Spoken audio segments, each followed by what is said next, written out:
Everyone, welcome back to our YouTube channel. আজ আমরা ষষ্ঠ শ্রেণীর ভূগোল পাঠ্যের অন্তর্গত সপ্তম অধ্যায়, যে অধ্যায়টির নাম রয়েছে আবহাওয়া ও জলবায়ু, এই অধ্যায়টি আমরা আজকে পাঠ করব। তো চলো শুরু করা যায়। এই অধ্যায়টি পাঠ করতে গেলে কী কী জানবো আমরা এখান থেকে? আবহাওয়া ও জলবায়ু, বায়ুমণ্ডলে উত্তপ্ত হওয়ার পদ্ধতি, বিভিন্ন বিষয়ে পরিমাপক যন্ত্রপাতি, স্কেল, কাল্পনিক রেখা, পৃথিবীর তাপমণ্ডল এবং মানব জীবনে জলবায়ু প্রভাব প্রভৃতি সম্পর্কে জানা যাবে। তাহলে আবহাওয়া ও জলবায়ু, আবহাওয়াটা কি না কোনো স্থানের দৈনন্দিন বায়ুমণ্ডলের অবস্থাটা হচ্ছে আবহাওয়া। আর জলবায়ু কি? জলবায়ু হচ্ছে কোনো বৃহৎ অঞ্চলে বায়ুমণ্ডলের 30 থেকে 35 বছরের গড় অবস্থাকে বলা হচ্ছে জলবায়ু। তো চলো তোমাদের পাঠ্য বইয়ের শুরুতে দেখো, আর প্রথমে ছবি দিয়ে উপরে কিছু লেখা আছে, দেখো চলো পড়ি। বলছে রফিক সকাল 9টায় যখন বাড়ি থেকে বেরিয়েছিল, আকাশ ছিল রোদ ঝলমলে। ঘুরতে তখন 3টে, আকাশ মেঘলা করে এলো। 4টের সময় সে যখন বাড়ি ফিরছে, ঝোড়ো হাওয়ার সাথে বৃষ্টি পড়তে শুরু করেছে। তারপর দেখো ওখানে ছবি দেওয়া রয়েছে, যেরকম মতন হচ্ছে গল্পটাই বলা ছিল। তারপর বলছে গত 3 দিন আবহাওয়া কেমন ছিল একটু ভেবে নিয়ে লিখে ফেলো। বলছে আবহাওয়ার অবস্থা, প্রথম দিন, দ্বিতীয় দিন, তৃতীয় দিন ছকটায় হচ্ছে গরম। গরম কি ছিল? গরম কি বেশি, মাঝারি না কম ছিল? প্রথম দিন ছিল বেশি, দ্বিতীয় দিনও বেশি, তৃতীয় দিন কি মাঝারি। ঠান্ডা হচ্ছে গরম থাকলে কি ঠান্ডা তেমন একটা তবে ওগুলো কিছুই নেই।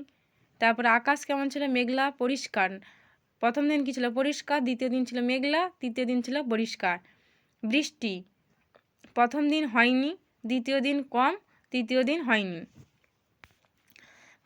গরম, ঠান্ডা, মেঘলা, বৃষ্টি, রোদ ঝলমলে শব্দগুলো আমাদের চারপাশে বায়ুমণ্ডলের একটা বিশেষ অবস্থাকে বোঝায়। বলছে কি? দেখো এখানে আমার দেখো বলেছে আবহাওয়া বলতে কি বোঝায়। বলছে আবহাওয়া বলতে কোনো একটি নির্দিষ্ট স্থানের নির্দিষ্ট সময়ে বায়ুর উষ্ণতা, বায়ুর আর্দ্রতা, বায়ুর চাপ, বায়ুপ্রবাহ, মেঘাচ্ছন্নতা এর অবস্থাকে বোঝায়। দিনের বিভিন্ন সময়ে আবহাওয়া বদলাতে পারে, আবার কখনো অল্প সময়ের মধ্যেও আবহাওয়া বদলে যেতে পারে। তাহলে এখান থেকে প্রশ্ন আসতে পারে আবহাওয়া কাকে বলে, তোমরা এটা লিখে নেবে। বলছে বাড়ি ফিরতে মা জানালো গরমের ছুটিতে এবার পিসির বাড়ি কালিম্পং এ যাওয়া হচ্ছে। পিপলুর খুব আনন্দ। মা বললেন পিসি বলেছেন গরম জামা কাপড় আনতে। কালিম্পংয়ে প্রায় সারা বছর ধরে কি থাকে? ঠান্ডা থাকে। বলছে কোনো জায়গায় সারা বছর ধরে ঠান্ডা থাকে কেন? কেন কোনো জায়গায় সারা বছর ধরে ঠান্ডা? যদি জায়গাটি অনেক উঁচুতে অর্থাৎ পার্বত্য অঞ্চলে অবস্থিত হয়, তাহলে সেখানে উষ্ণতা অনেক কম হয়। কারণ কি? কারণ পৃথিবী থেকে বিকিরিত তাপের সামান্য অংশই অত ওপরে পৌঁছাতে পারে। তাই প্রতি 1000 মিটার ওপরে উঠলে কি 6.4 ডিগ্রি সেলসিয়াস আর উষ্ণতা কমে যায়। এটা আমরা সকলে জানি। যেমন দার্জিলিংয়ে সারা বছরই শীতল আবহাওয়া থাকে। আবার কোনো জায়গায় পৃথিবীর মেরু অঞ্চলে অবস্থিত হয়, তাহলে সেখানে কি সূর্যরশ্মি সারা বছর কি তির্যকভাবে পড়ে, ফলে কি উষ্ণতা অনেক কমে যায়। যেমন আন্টার্কটিকা মহাদেশে সারা বছর বরফাবৃত থাকে। স্টেশন কলকাতা দিয়ে একটা ছক দেওয়া রয়েছে, তোমরা এটা দেখবে। তারপরে বলছে এপ্রিল মে মাসে আমাদের রাজ্যে কোন ঋতু দেখা যায় বলো তো? এপ্রিল মে মাসে আমাদের রাজ্যে কোন ঋতু দেখা যায়? আমাদের রাজ্যে গ্রীষ্ম ঋতু দেখা যায়। তারপরে বলছে লক্ষ্য করে দেখো আমাদের রাজ্যে 12 মাসের মধ্যে প্রায় 7 থেকে 8 মাসই উষ্ণ থাকে। আর এই 8 মাসের মধ্যে 3 থেকে 4 মাস বৃষ্টি হয়। সাধারণভাবে বলা যায় পশ্চিমবঙ্গের জলবায়ু কি উষ্ণ আর্দ্র ধরনের। তাহলে প্রশ্ন আসতে পারে পশ্চিমবঙ্গের জলবায়ু কেমন ধরনের? উষ্ণ আর্দ্র ধরনের। আমাদের দেশের এই বিশেষ ধরনের উষ্ণ আর্দ্র জলবায়ু হলো কি? ক্রান্তীয় মৌসুমী জলবায়ু। এই হচ্ছে উষ্ণ আর্দ্র বিশেষ ধরনের জলবায়ুর নামটা কি? ক্রান্তীয় মৌসুমী জলবায়ু। এবারে সে কোনো অঞ্চলে প্রায় 30 থেকে 35 বছরের আবহাওয়ার গড় অবস্থায় হলো অঞ্চলের কি? জলবায়ু। তাহলে আমরা আগেই জেনেছি জলবায়ু কাকে বলে। তাহলে এখানে যদি আমি বলি জলবায়ু কাকে বলে, যদি প্রশ্ন আসে তাহলে কী লিখবে না? কোনো অঞ্চলে প্রায় 30 থেকে 35 বছরের আবহাওয়ার গড় অবস্থা হলো ওই অঞ্চলের জলবায়ু। কোনো অঞ্চল জলবায়ু বছরের পর বছর প্রায় একই রকম থাকে। যেমন পশ্চিমবঙ্গের জলবায়ু কি? ক্রান্তীয় মৌসুমী প্রকৃতির। তাহলে পশ্চিমবঙ্গের জলবায়ু কী প্রকৃতির? ক্রান্তীয় মৌসুমী প্রকৃতির। আবহাওয়া ও জলবায়ুর পার্থক্য।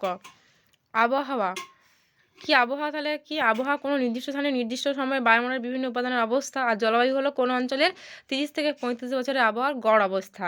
আবহাওয়া কি? প্রতিদিন, এমনকি প্রতি মুহূর্তে বদলায় আবহাওয়া। আর জলবায়ু প্রতিদিন বদলায় না। আবহাওয়া কি? স্বল্প পরিসরে পরিবর্তিত হয়। আর জলবায়ু বিস্তৃত অঞ্চলভেদে পরিবর্তিত হয়। এটা আবহাওয়া জলবায়ুর পার্থক্য। প্রশ্ন আসতে হয় তোমাদের পরীক্ষায় আবহাওয়া ও জলবায়ুর পার্থক্য লেখো। তারপর আছে দেখো আবহাওয়া ও জলবায়ুর প্রধান উপাদান কি না? প্রথমে আছে বায়ুর উষ্ণতা। সূর্যরশ্মি 200 কোটি ভাগের 1 ভাগ মাত্র পৃথিবীতে এসে পৌঁছায়। প্রশ্ন আসতে পারে যে শর্ট প্রশ্ন আসতে পারে সূর্যরশ্মি কত ভাগ মাত্র পৃথিবীতে এসে পৌঁছায়? 200 কোটি ভাগের 1 ভাগ। একে বলা হয় কি ইনসোলেশন। তাহলে এখান থেকে আবার একটা প্রশ্ন পেলাম ইনসোলেশন বা আগত সৌরবিকিরণ।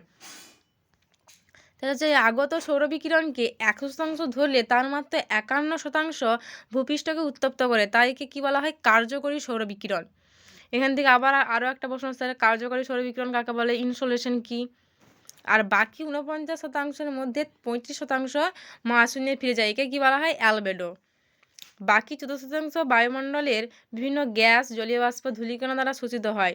যে 51% তাপ পৃথিবী পৃষ্ঠে এসে পৌঁছায় তার প্রায় পুরোটাই বিকৃত হয়ে কি মহাশূন্যে ফিরে যায়। একে কী বলা হচ্ছে পার্থিব বিকিরণ, পৃথিবী থেকে ফিরে যাওয়া তাপকে বলে।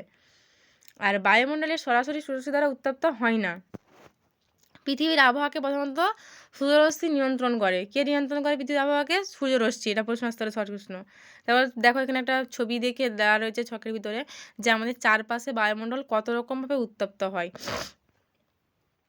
কি বলছে দেখো, তারপরে বলছে শীতকালে আগুন জ্বালিয়ে আগুনের চারপাশে বসে কয়েকজন মানুষ গা গরম করছে। এখানে পাশে দেখো ছবি দেওয়া রয়েছে। আগুন থেকে বিকৃত তাপ সরাসরি মানুষের দেহকে উত্তপ্ত করছে। এভাবে সূর্য থেকে আসা তাপ সরাসরি ভূপৃষ্ঠকে উত্তপ্ত করে। আর এই তাপ ভূপৃষ্ঠ থেকে বায়ুমণ্ডলে বিকৃত হয় এবং তখন বায়ুমণ্ডলকে উত্তপ্ত করে। এই পদ্ধতিকে কী বলা হচ্ছে বিকিরণ। তাকে বিকিরণ পদ্ধতিটা কি না, সূর্য থেকে আসা তাপ প্রথমে ভূপৃষ্ঠকে উত্তপ্ত করে এবং পরে ভূপৃষ্ঠ থেকে তাপ বায়ুমণ্ডলে ছড়িয়ে পড়ে, এটা হচ্ছে বিকিরণ পদ্ধতি। তারপরে আসছে কি মোমবাতির ওপর একটা স্টিলের চামচ কিছুক্ষণ ধরে রাখলে প্রথমে গোলাকার ও পরে দণ্ডাকার অংশটা গরম হয়ে ওঠে। তাপ চামচের গোলাকার অংশ থেকে দণ্ডাকার অংশে ও আঙুলে পরিবাহিত হয়, ফলে কি আঙুলে ছেঁকা লাগে। তাপের এইভাবে পরিবাহিত হওয়া পদ্ধতি হলো কি পরিবহন। তাহলে আবার কি একটা প্রশ্ন হলো